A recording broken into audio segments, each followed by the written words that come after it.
Hi, Katrine. Thank you so much for your thoughts this week regarding existential and Gesalt theories. I thought your video really encompassed everything that we read about, spoke about this week. It was super well-rounded and very well spoken. There were a couple things that you talked about that sparked particular interest in me.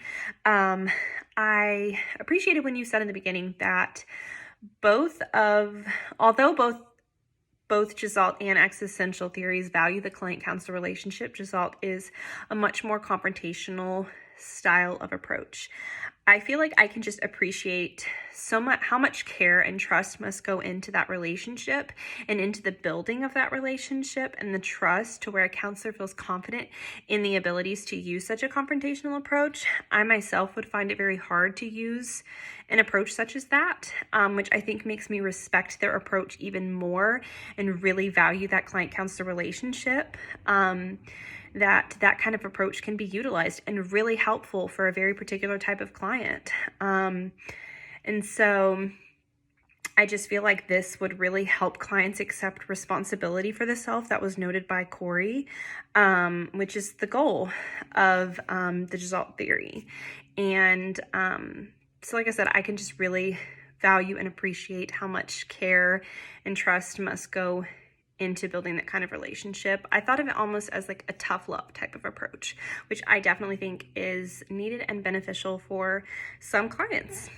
And then also when you were talking about Christian compatibility and how both theories kind of are compatible in some ways and then not in others to Christian values, I think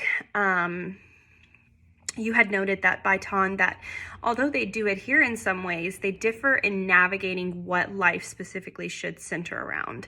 I think both of them had such a heavy emphasis on self-awareness and personal responsibility that it can kind of pull that dependence away from God and really depend on the self, which I feel like, at least from what I've found, can be very, very difficult sometimes to depend on yourself too much to where you're not depending on God, and how much more anxiety that can actually cause when we have a Father who asks us to lean on Him and be dependent on Him to help us with our worries, cast our worries upon Him.